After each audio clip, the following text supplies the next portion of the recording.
గత 3 రోజులుగా పలాసలో జరిగిన ఒక యాక్సిడెంట్ విషయంలో రకరకాల వార్తలు వింటూనే ఉన్నాం. ఆ యాక్సిడెంట్ విషయమే 3 రోజులకి నిజ నిర్ధారణ అయ్యాక ఒక శాసనసభ్యురాలుగా మీ ముందు ఇటు పలాస ప్రజలకు ఇటు రాష్ట్రంలో కూడా ఇక్కడ ఏమవుతుందన్న వాళ్ళకి కూడా నిజ నిజాలు తెలియజెప్పాలని మీ ముందుకే వచ్చాను. 3 రోజుల క్రితం రాత్రి ఇండస్ట్రియల్ ఏరియా కోసంపురం జంక్షన్ లో రాత్రి 9:32 ఒక 40 సంవత్సరాలున్న పశువుల కాపరిని ఒక బుల్లెట్ బండి నడుపుతున్న ఒక యువకుడు గుద్దాడు. అతను అక్కడ స్పాట్ డెడ్ చనిపోయాడు అన్నది మరుసటి రోజు ఉదయం అందరికీ తెలిసింది. ఎవరా యాక్సిడెంట్ చేసిన యువకుడు అని అడిగితే వైసీపీలో కోఆప్షన్ మెంబర్ గా పనిచేసిన శంకర్ త్యాడి గారి కొడుకు సిద్ధార్థ త్యాడి గారి పేరు వినిపించింది. మొన్న రాత్రి ఆ యాక్సిడెంట్ 3 రోజుల క్రితం జరిగిన రాత్రి ఆ యాక్సిడెంట్ చేసింది అప్పలరాజు గారి చిన్న కుమారుడు. అయితే అది ఎవరు కావాలని చేయరు, బై యాక్సిడెంట్లు గానే జరుగుతాయి. కానీ యాక్సిడెంట్ జరిగిన తరువాత ఒక ప్రజా ప్రతినిధిగా మాట్లాడితే మైకులు పట్టుకొని నీతి నిజాయితీ అని బల్లలు గుద్దేసి మాట్లాడే అప్పలరాజు గారు చేసిన పని ప్రజలకి, ముఖ్యంగా మా పలాస ప్రజలకి ఖచ్చితంగా తెలియాలి. యాక్సిడెంట్ జరిగాక మామూలుగా ఎంతటి వారైనా తను చేసిన యాక్సిడెంట్ తో ఒక వ్యక్తి అక్కడికక్కడ ప్రాణాలు పోయాయి అనుకుంటే ఎవరికైనా ముందు మైండ్ ఫ్రీజ్ అయిపోతుంది.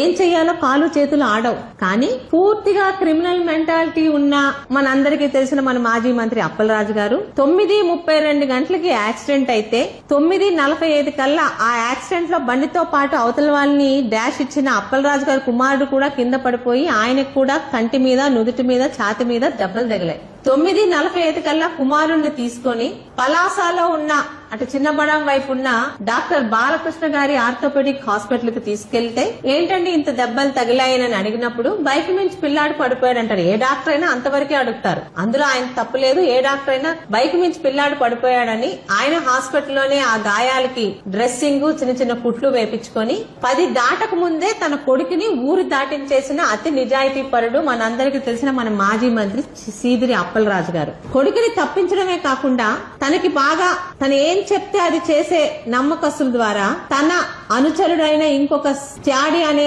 అతని తాలూకు కొడుకుని నిన్న ఉదయం, ఆ రోజు ఉదయం తీసుకెళ్లి పోలీసులకు అప్పచెప్పారు. పోలీసులు కూడా యాక్సిడెంట్ జరిగింది వాస్తవం, యాక్సిడెంట్ చేసిన వాడు తన మట్టుకు తనే వచ్చి లొంగిపోయాడని వాళ్ళు కూడా అంతవరకే ఆ పోలీస్ కేసు వేసి ఎఫ్ఐఆర్ వేసి ఆ అబ్బాయి కూడా స్టేషన్ బెయిల్ ఇచ్చి వదిలేశారు.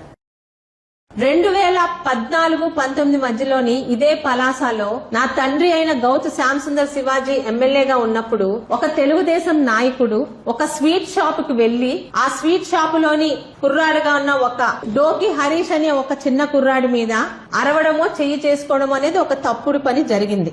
ఆ చిన్న పిల్లాడు సెన్సిటివ్ గా ఉండడం వల్ల ఆ అబ్బాయి ఆత్మహత్య చేసుకున్నాడు. ఆ విషయం తెలిసి ఇదే అప్పలరాజు 2 కులాల మధ్య గొడవగా ఇదే పలాసలోని చాలా పెద్ద ధర్నాలు చేశారు. ఆ రోజు తెలుగుదేశంలో ఉన్న మా నాన్నగారు చంద్రబాబు నాయుడు గారితో మాట్లాడి ఆయన సలహా మీదట ఎవరైతే ఆ తప్పు చేసి ఆ అబ్బాయిని బాధ పెట్టి ఆ అబ్బాయి ఆత్మహత్య చేసుకునే విధంగా ప్రేరేపించారో ఆ వ్యక్తిని పార్టీ నుంచి సస్పెండ్ చేయడం జరిగింది. అంతేకాక ఆ వ్యక్తిని పోలీసులు అరెస్ట్ చేసి ఆయన పాతపట్నం జైలులో ఆయన చేసిన తప్పుకి శిక్ష కూడా అనుభవించడం కూడా జరిగింది. ఆ రోజు అధికారంలోకి రావాలనే ఒక నీచ బుద్ధితో ఈ అప్పలరాజు గారు 2 కులాల మధ్య చిచ్చు పెట్టినది ఈ రోజుకి పలాసలో అందరికీ గుర్తుండే ఉంటుంది. ఈ రోజు అదే అప్పలరాజు గారిని అడుగుతున్నాను, నీ సొంత కొడుకు యాక్సిడెంట్ చేస్తే నీది ఎంత క్రిమినల్ బ్రెయిన్ అయితే నిమిషాల్లోని నువ్వు నిర్ణయం తీసుకొని నీ కొడుకుని బాలకృష్ణ గారి హాస్పిటల్ తీసుకెళ్లి డ్రెస్సింగ్ చేయించి 1/2 గంటలోని ఊరు దాటించి ఇంకొక అమాయకుడికి మరి నువ్వేం ఆశ చూపించావో తెలియదు, ఇంకొక అమాయకుడిని పోలీసుల దగ్గర లొంగేలా చేశావు. మరి నిన్ను ఏ చెప్పుతో కొట్టాలి అప్పలరాజు గారు? ఈ రోజు పలాసలో మేము గాని పలాస ప్రజలు గాని ఎవరో ఒక తెలుగుదేశం నాయకుడు ఒకతన్ని ఇబ్బంది పెడితే ఆ అబ్బాయి సూసైడ్ చేసుకుంటే 2 కులాల మధ్య గొడవగా చిత్రీకరించి నానా యాగి చేశావు కదా. ఈ రోజు చనిపోయిన వ్యక్తి ఒక యాదవ సామాజిక వర్గం చెందిన వ్యక్తి, 40 సంవత్సరాల అతి పేద గొర్రెల కాపరి. ఈ రోజు ఆయనకు ఒక మతి స్థిమితం లేని భార్య, 3 పిల్లలు ఉన్నారు. ఇది బయటికి రాకుండా రానప్పుడు వాళ్ళతో లాలూచి పడి ఆ కుటుంబానికి 8.5 లక్షలు ఇస్తానని చెప్పి 1.5 లక్షలు ఇచ్చి మిగతా 7 లక్షలు ఆపిన నువ్వు చేసిన రాజకీయాన్ని ఈ రోజు పలాస ప్రజలు ఏ చెప్పుతో కొట్టాలి? ముఖ్యంగా యాదవ సామాజిక వర్గంలోని కులం అని జనాల దగ్గర ఓట్ల కోసమే డ్రామాలాడే పలాస వైసీపీ యాదవ సామాజిక పెద్దల్ని అడుగుతున్నాను. ఈ రోజు మరి మీ సామాజిక వర్గంలో ఒక వ్యక్తి మృతికి కారణమై ఆ నిరుపేద కుటుంబాన్ని రోడ్డు మీద పడేసి తన కొడుకుని తప్పించిన అప్పలరాజుతో ఉంటారా మీరు? నిజంగా కులం అని కులాన్ని రెచ్చగొడతారు కదా, ఈ రోజు మీ కులంలో జరిగిన అన్యాయానికి మీ కులంలో ఆ కుటుంబానికి అండగా ఉంటారా? పలాస వైసీపీలో ఉన్న యాదవ పెద్దలకి అందరి సాక్షిగా, పలాస నియోజకవర్గం సాక్షిగా ప్రశ్నిస్తున్నాను. నువ్వు ఒక ప్రజాప్రతినిధివి అప్పలరాజు.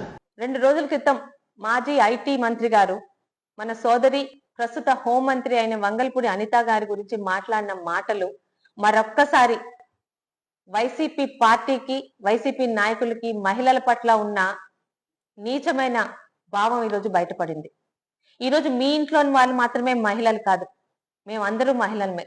అమర్నాథ్ గారికి ఒకటే మాట, ఈ రోజు మీరు మా సోదరి అనిత గారి గురించి, ఆమె వస్త్రధారణ గురించి మాట్లాడిన మాటలు మీ ఇంట్లో ఉన్న మహిళల మీద మా సోషల్ మీడియా మాట్లాడితే మీరు ఎలా ఇబ్బంది పడతారో ఒకసారి ఆలోచించారా? మాది మంచి ప్రభుత్వం కాబట్టి అలాంటి పనులు వేయలేకపోతున్నాం. అయితే ఈ రోజు ప్రతి ఒక్కరు ఖండించాల్సిన అవసరం ఉందండి. ఎన్ని రోజులు ఇలా రాజకీయాల్లోకి వచ్చామని ప్రతి అడ్డమైన వాడు మాట్లాడుతుంటే ఎన్ని రోజులు ఊరుకోవాలి? ఈ రోజు అనిత గారు, మొన్నటికి మొన్న ప్రశాంతి రెడ్డి గారు, ఆ మధ్య మా సోదరి గల్లా మాధవి గారి గురించి ఇదే వైసీపీ నాయకులు ఆమెను రోడ్డు మీద జుత్తు పట్టి లాక్కెళ్తాం అన్నప్పుడే వాళ్ళని జుత్తు పట్టి పోలీస్ స్టేషన్ తీసుకొచ్చి కూర్చోపెట్టే చట్టాలు ఉండుంటే ఈ రోజు అనిత గారికి ఈ పరిస్థితి వచ్చుండేది కాదు. నిన్నటికి నిన్న సోదరి సౌమ్య గురించి అక్కడ లోకల్ నాయకులు ఇంతకన్నా నీచమైన భాషలో మాట్లాడుతున్నారు. మనం ఖండిస్తున్నాం, ప్రెస్ మీట్లు పెడుతున్నాం, వీళ్ళని నిలువరించే ఒక చట్టాన్ని తీసుకురాలేకపోతున్నాం. బాధగా ఉందండి. ఈ రోజు రాష్ట్రంలో కూటమి ప్రభుత్వంలో ఉంది, దేశంలో కూటమి ప్రభుత్వం అధికారంలో ఉంది. ఈ రోజు 33% రిజర్వేషన్లు ఇచ్చి చట్ట సభల్లో చట్టాలు చేసే స్థాయిలో మీరు ఉండాలని మాకు గౌరవం ఇస్తున్నారు. కానీ ఆ స్థాయికి వచ్చాక మా గౌరవాన్ని, మా హుందాతనాన్ని కాపాడుకునే చట్టాలు ఎక్కడున్నాయి? చట్టాలు చేయండి. ఈ రోజు ఏ వెధవైనా మా గురించి తప్పుడుగా మాట్లాడితే సాక్ష్యాలతో సహా అది తీసుకొని ఒక ఎమ్మెల్యే గాని, ఒక అధికారంలో ఉన్న వ్యక్తి గాని ఈ రోజు మేము పోలీసుల దగ్గరికి వెళ్ళి వీడు మా గురించి మాట్లాడుతున్నారని మేము ఇచ్చినప్పుడు కంప్లైంట్ వాడిని తీసుకొని వచ్చి పోలీస్ స్టేషన్ లో కూర్చోపెట్టిన రోజే ఈ రోజు హోంమంత్రి గారి మీద వచ్చినవి రేపు ఎవరి మీద రాకుండా ఉంటాయి. అవేమి చట్టాలు మనం చేయలేకపోతున్నాం. చాలా బాధగా ఉంది.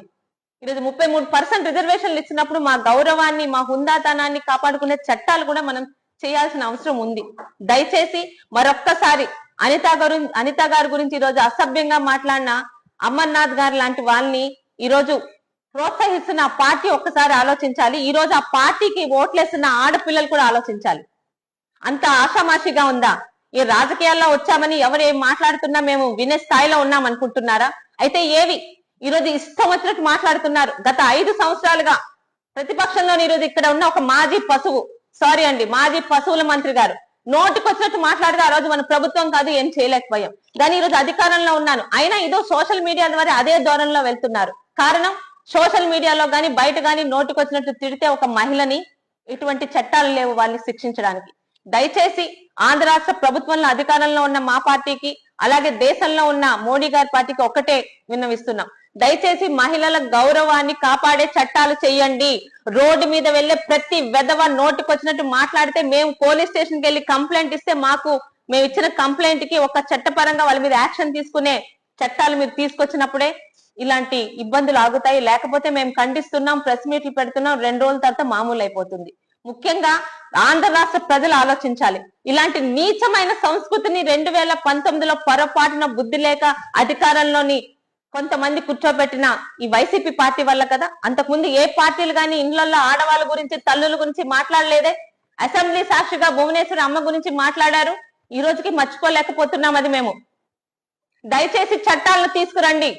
మహిళ ధైర్యంగా బయటకు వచ్చి ఈరోజు రాజకీయాల్లో రావాలన్నా, రాజకీయాల్లోకి వచ్చాక మా గౌరవాన్ని కాపాడుకోవాలన్నా, మా మీద మాట్లాడుతున్న వాళ్ళని సాక్ష్యాలతో సహా మేము పోలీస్ స్టేషన్ కి వచ్చి కంప్లైంట్ ఇస్తే వాళ్ళ మీద చర్యలు తీసుకునే చట్టాలు వచ్చినప్పుడే ఈ రోజు ఇలాంటివి ఆగుతాయి. దయచేసి మరొక్కసారి ఒక హోం మంత్రి గారి గురించి ఇంత నీచంగా మాట్లాడిన వాడి గురించి ప్రజలందరూ కూడా ఆలోచించాలి. ఇలాంటి వాళ్ళని ప్రతి ఒక్క మహిళ కూడా సోషల్ మీడియా వేదికగా ఖండించాలని కోరుకుంటూ మీ సోదరి గౌతు శిరీష.